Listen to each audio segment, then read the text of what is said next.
तो देखते हैं अनुदेशात्मक उद्देश्य और उन्हें व्यवहारगत पदों में लिखना। इसका इंग्लिश है instructional objectives and their specification in behavioural terms. तो आगे देखते हैं, शिक्षण अधिगम प्रक्रिया को दिशा देने और उसे सफल बनाने के लिए उद्देश्यों का निर्धारण सबसे महत्वपूर्ण चरण है। शिक्षण अधिगम प्रक्रिया को दिशा देने और उसे सफल बनाने के लिए उद्देश्यों का निर्धारण सबसे महत्वपूर्ण चरण है। जब तक शिक्षक को यह स्पष्ट रूप से पता नहीं होगा कि पाठ पूरा होने के बाद छात्र के व्यवहार में क्या परिवर्तन आने चाहिए, तब तक प्रभावी शिक्षण संभव नहीं है। यानी टीचर को पता होना चाहिए इस पाठ को पढ़ाने के बाद बच्चे में क्या परिवर्तन आएगा, वह किस लेवल का सोच पाएगा। तो अनुदेशात्मक उद्देश्य क्या है? What are instructional objectives.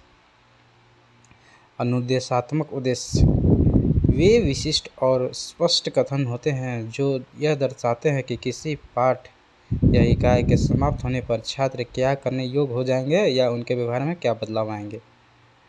शैक्षिक उद्देश्य बनाम अनुदेशात्मक उद्देश्य यानी educational objectives versus instructional objectives, दोनों में अंतर क्या है देखते हैं।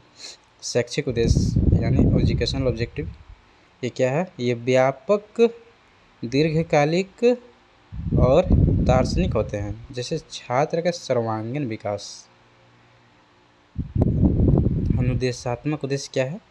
इंस्ट्रक्शनल ऑब्जेक्टिव, ये संकुचित, विशिष्ट, तत्कालिक और कक्षा शिक्षण के स्तर पर प्राप्त किए जाने वाले होते हैं, जैसे छात्र प्रकाश संश्लेषण की परिभाषा लिख सकेंगे। मतलब दोनों में अंतर यही है कि एजुकेशनल ये बहुत बड़ा, यानी कि एक क्लास से मतलब छात्र का विकास नहीं होगा। ये छात्र का जैसे सर्वांगीण विकास करना है, तो ये बहुत ही इसमें टाइम लगेगा, बहुत ही दीर्घकालिक और व्यापक है, ये बहुत बड़ा है। और अनुदेशात्मक उद्देश्य ये संकुचित यानी छोटा है, मतलब विशिष्ट, एक स्पेसिफिक टॉपिक पर, यानी कि जैसे कि फोटोसिंथेसिस से पढ़ा रहे हैं, तो ये पढ़ाने के बाद बालक मतलब परिभाषा और इसका फोटोसिंथेसिस के बारे में जान सकेंगे। यही है अनुदेशात्मक और शैक्षिक उद्देश्य। और आगे चलते हैं, व्यवहारगत पदों में लिखना क्या है? What is specification in behavioural terms. पारंपरिक रूप से उद्देश्यों को शिक्षक के दृष्टिकोण से लिखा जाता था। पारंपरिक रूप से उद्देश्यों को शिक्षक के दृष्टिकोण से लिखा जाता था, जैसे छात्रों को संज्ञा पढ़ाना। लेकिन आधुनिक शिक्षा शास्त्र में उद्देश्यों को व्यवहारगत पदों बिहेवियरल टर्म से लिखा जाता है। यानी कि पारंपरिक रूप पहले शिक्षक को क्या पढ़ाना है ये लिखा जाता था, लेकिन अब छात्रों को क्या पढ़ाना है, आधुनिक शिक्षा शास्त्र में छात्रों को क्या पढ़ाना है ये लिखा जाएगा। आगे देखते हैं, इसका अर्थ है कि उद्देश्यों को इस तरह लिखना है जिसे सीधे तौर पर देखा जा सके, ऑब्जर्व किया जा सके और मापा जा सके, मेजर किया जा सके। उदाहरण के लिए अस्पष्ट उद्देश्य नॉन बिहेवियरल, छात्र गुरुत्वाकर्षण के नियम को समझेंगे। यहाँ समझने को सीधे तौर पर मापना या देखना कठिन है। और स्पष्ट व्यवहारगत उद्देश्य में यानी बिहेवियरल में छात्र गुरुत्वाकर्षण के नियम की परिभाषा लिख सकेंगे और उसके 2 उदाहरण दे सकेंगे। यहाँ लिखना और उदाहरण देना ऐसी क्रियाएं हैं जिन्हें शिक्षक आसानी से देख और जान सकेंगे।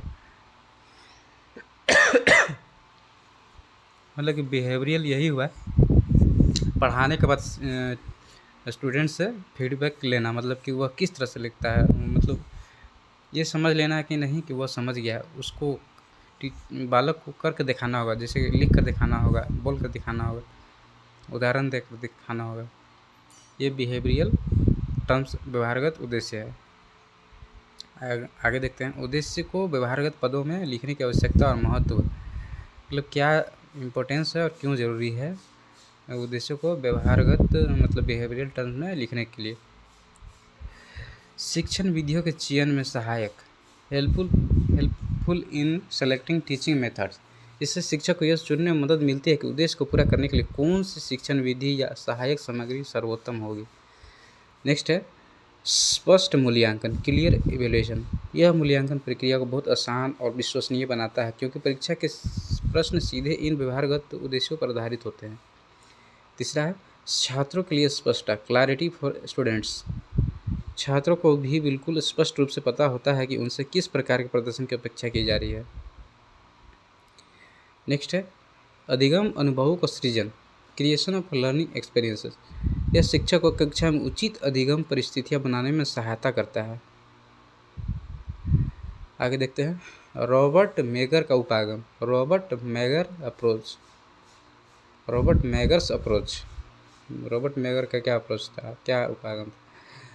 तो देखते हैं अनुदेशात्मक उद्देश्यों को व्यवहारगत पदों में लिखने के लिए सबसे लोकप्रिय और सबसे महत्वपूर्ण कार्य रॉबर्ट मेगर ने 1962 में किया था। उन्होंने संज्ञानात्मक और भावात्मक उद्देश्यों को व्यवहारगत रूप में लिखने के लिए 3 मुख्य तत्व बताएं, जिसमें फर्स्ट है क्रियात्मक व्यवहार, दूसरा है परिस्थिति और तीसरा है मानक या मानदंड क्राइटेरिया। तो एक देखते हैं क्रियात्मक व्यवहार। यह उद्देश्य का वह हिस्सा है जो यह बताता है कि छात्र अंत में क्या करेगा।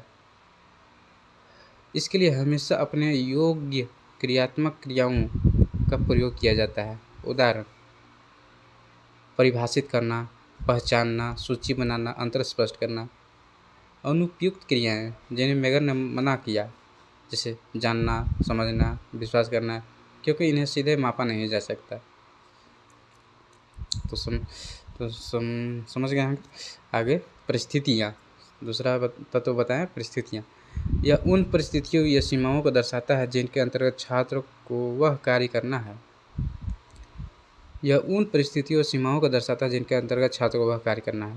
उदाहरण बिना कैलकुलेटर की सहायता के भौगोलिक मानचित्र को देखकर या दिए गए सूत्रों की मदद से। और तीसरा मानक या मानदंड क्राइटेरिया।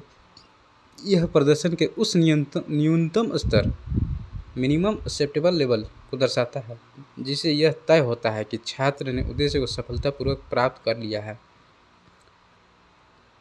एग्जाम्पल कम से कम 90% शुद्धता के साथ हल कर सकेंगे या कम से कम 5 प्रमुख कारणों की व्याख्या कर सकेंगे।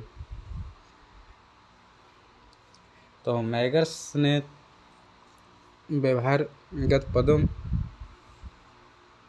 को संज्ञानात्मक और भावात्मक उद्देश्यों को व्यवहारगत रूप में लिखने के लिए 3 तत्व बताए, जिसमें पहला है क्रियात्मक व्यवहार परफॉर्मेंस, और दूसरा है कंडीशंस परिस्थितियाँ यानी कि जैसे बिना कैलकुलेटर की सहायता के, और तीसरा है मानदंड। यह प्रदर्शन के उस न्यूनतम स्तर को दर्शाता है जिससे यह तय होता है कि छात्र ने उद्देश्य को सफलतापूर्वक प्राप्त कर लिया है। और आगे देखते हैं मेगर के अनुसार उद्देश्यों को लिखने का एक आदर्श उदाहरण। जैसे एक उदाहरण से समझते हैं। एक दिए गए रेखा चित्र को देखकर, ये परिस्थिति हुआ, एक दिए गए रेखा चित्र को देखकर छात्र हृदय के विभिन्न भागों को नामांकित कर सकेंगे। जैसे हृदय का हार्ट का चित्र है, रेखा चित्र को देखकर परिस्थिति मिल गया, छात्र हृदय के विभिन्न भागों को नामांकित कर सकेंगे। ये क्रियात्मक व्यवहार हुआ जिसमें कम से कम 4 भाग सही होने चाहिए। तो एक मानक हो गया, मानदंड हो गया। 3 तत्वों को समझ आ गया होगा। अब आगे देखते हैं भारतीय संदर्भ RCEM अप्रोच। ये क्या है? भारत में मुख्य रूप से RCEM college of education Mysore, regional college of education Mysore, RCEM का फुल फॉर्म यही हुआ, regional college of education Mysore द्वारा विकसित उपागम का भी उपयोग किया जाता है। इस उपागम में ब्लूम के वर्गीकरण, ब्लूम्स टैक्सोनॉमी को सरल बनाकर केवल 4 मानसिक उपयोगिताओं को चार मानसिक उपयोगिताओं योग्यताओं के आधार पर व्यवहारगत उद्देश्य लिखे जाते हैं। First knowledge, second understanding, third application, fourth creativity. इसमें मानसिक प्रक्रियाओं मेंटल प्रोसेस पर अधिक ध्यान दिया जाता है। तो RCM अप्रोच का भी प्रयोग किया जाता है। I hope you understand.